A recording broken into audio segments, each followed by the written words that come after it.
아멘. 하나님의 말씀 함께 보겠습니다.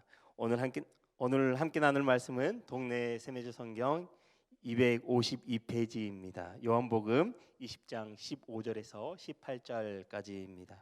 제가 봉독해 올리겠습니다. 거룩하신 하나님의 말씀입니다. 예수께서 이르시되 여자여 어찌하여 울며 누구를 찾느냐 하시니 마리아는 그가 동산지기인 줄 알고 이르되 주여 당신이 옮겼거든 어디 두었는지 내게 이르소서 그리하면 내가 가져가리이다.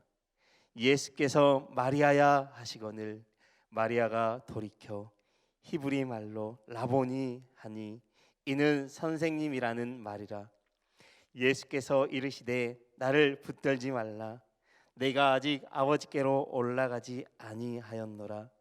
너는 내 형제들에게 가서 이르되 내가 내 아버지 곧 너희 아버지 내 하나님 곧 너희 하나님께로 올라간다 하라 하시니 막달라 마리아가 가서 제자들에게 내가 주를 보았다 하고 또 주께서 자기에게 이렇게 말씀하셨다 이르니라.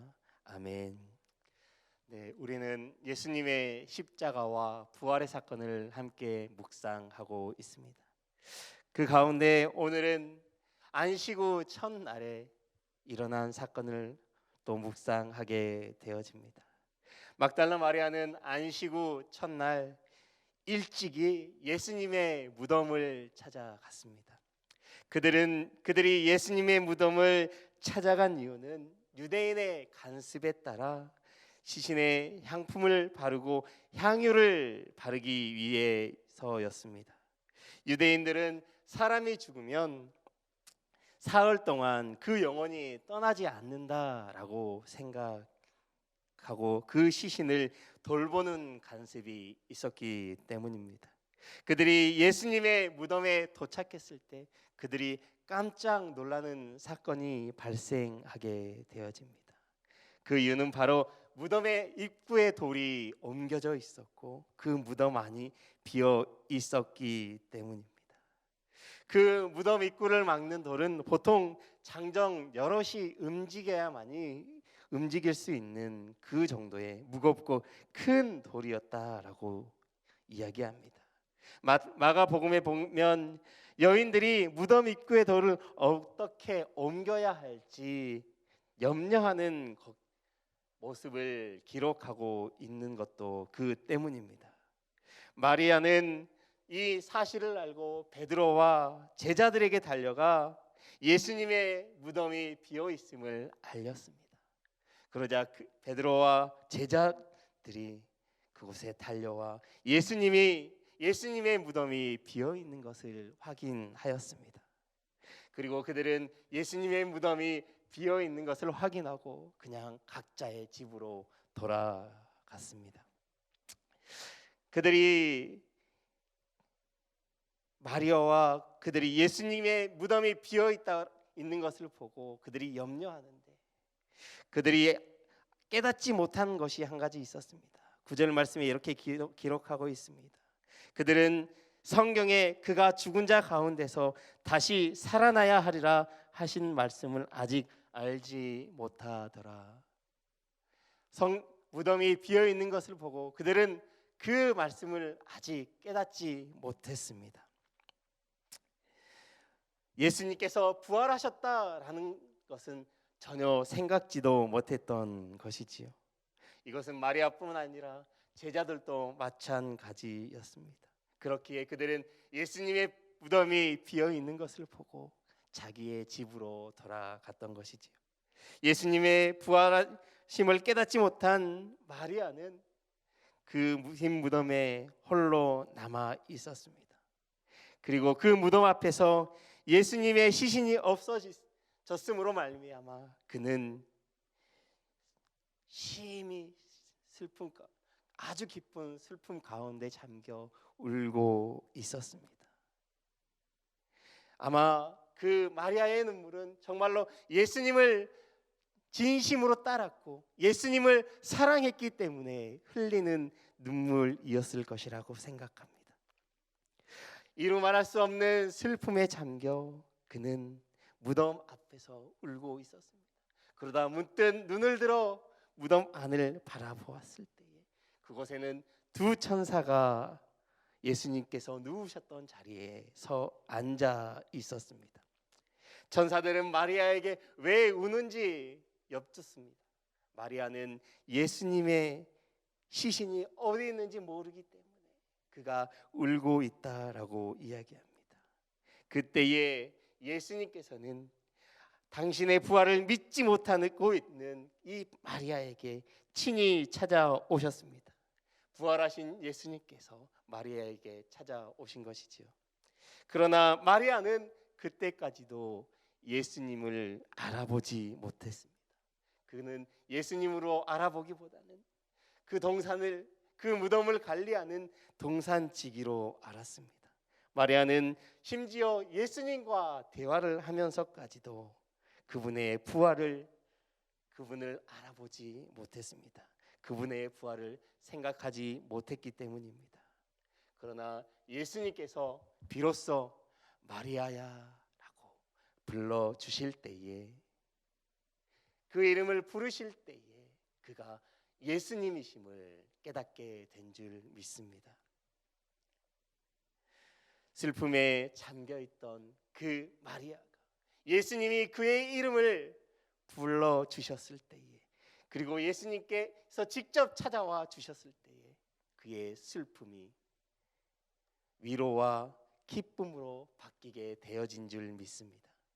예수님께서 찾아와 주시고 불러주심으로 인해 슬픔과 근심이 평안과 위로로 바뀌게 된 것입니다. 더 나아가 마리아는 부활의 첫 증인이 되는 은혜를 입게 된 줄 믿습니다. 마리아는 그 무덤에 홀로 남아 예수님의 시신을 찾다가 부활하신 예수님을 누구보다도 가장 먼저 만나게 된 은혜를, 영광을 누리게 되었습니다.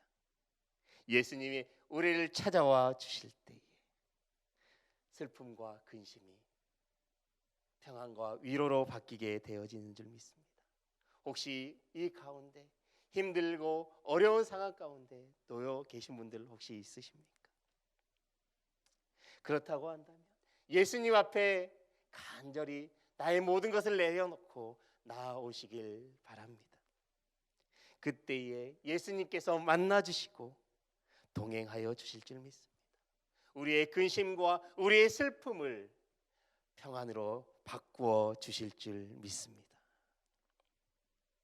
그리고 예수님은 마리아로 하여금 자신이 부활하신 것과 자신이 아버지께로 올라갈 것을 형제들에게, 즉 제자들에게 전하라고 하는 사명을 주셔서 그 제자들에게 보냈습니다.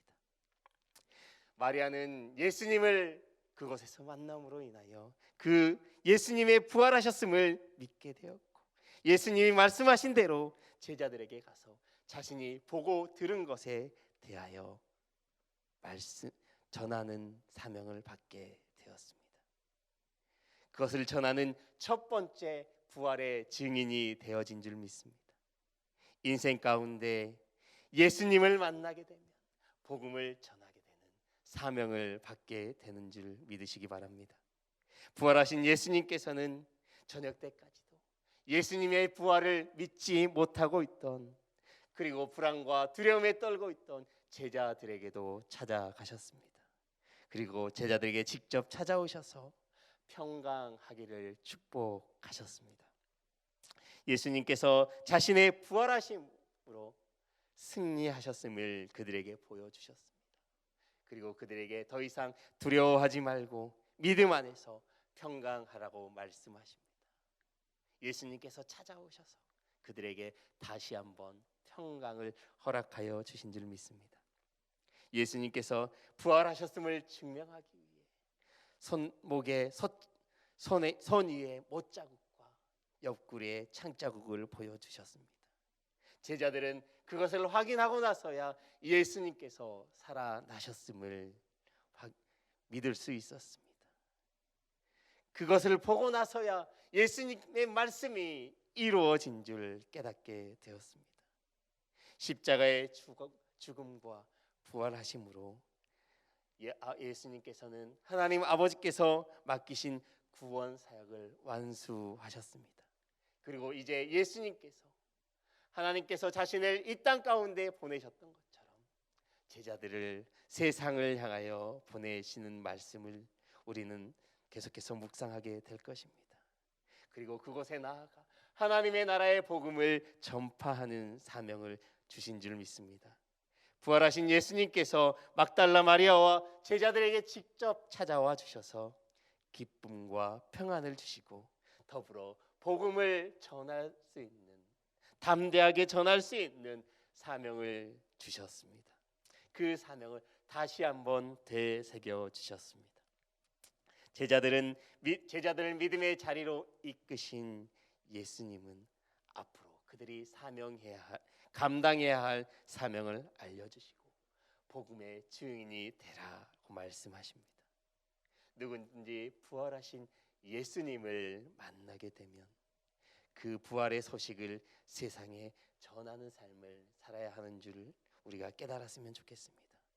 지금도 세상 가운데 살아가고 있는 우리들에게 찾아오셔서 구원의 은혜를 베푸시고 제자로 불러주셨습니다. 예수님께서 이제 우리들을 세상에 부활의 복음을 전하도록 제자로 보내십니다. 예수 그리스도의 부활을 믿는 그리스도인이라고 한다면 우리가 이 사명을 붙들어야 할 줄 믿습니다. 사랑하는 말씀삼 공동체 성도 여러분, 이 시간 예수님은 우리에게 복음의 증인이 되라고 말씀하십니다. 여전히 우리 주변에는 예수님의 복음을 들어야 할 이들이 너무나도 많습니다. 가깝게는 우리의 가족일 수 있고요, 이웃에 사는, 옆집에 사는 이웃일 수 있고요, 아니면 예전에 함께 열심히 신앙생활을 했던 사람일 수 있습니다. 그런데 그가 이제는 이런 상황 저런 상황으로 인해 쉬고 있는 우리의 지체들일 수도 있습니다. 하나님은 그들이 다시 한번 주께 돌아오기를 기다리고 계십니다. 그리고 우리를 그들에게 복음의 증인으로 보내시고 계시는 줄 믿습니다. 이제는 우리가 그 사명을 붙들고 앞장서는 부활의 증인이 되었으면 좋겠습니다.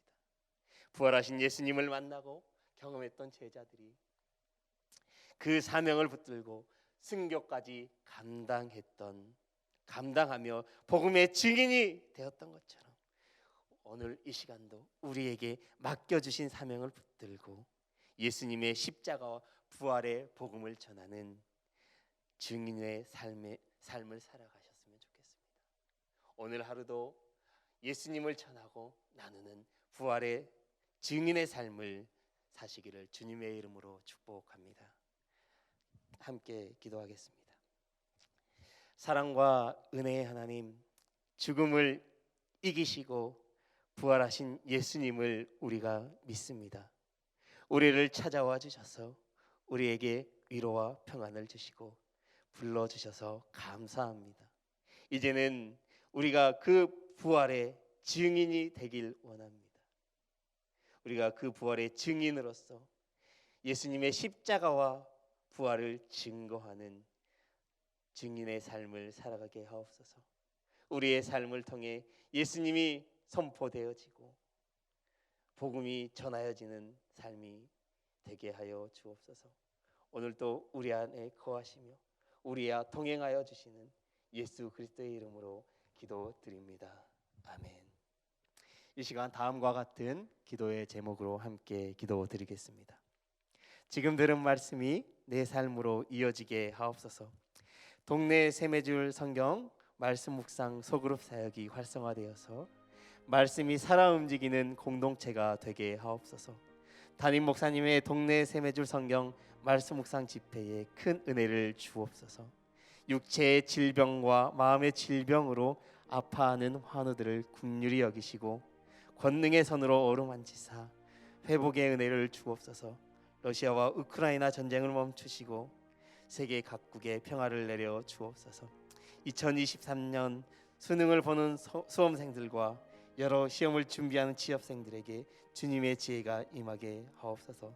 더불어 이태원 참사의 가족들 가운데 하늘의 위로와 평안으로 함께하여 주옵소서라고 우리 공동 기도문의 기도 제목과 각자의 기도 제목을 따라 기도하시다가 삶의 자리로 나아가시겠습니다. 사랑과 은혜의 하나님 아버지 감사합니다. 하나님 오늘 이 새벽에도 하나님 앞에 나와서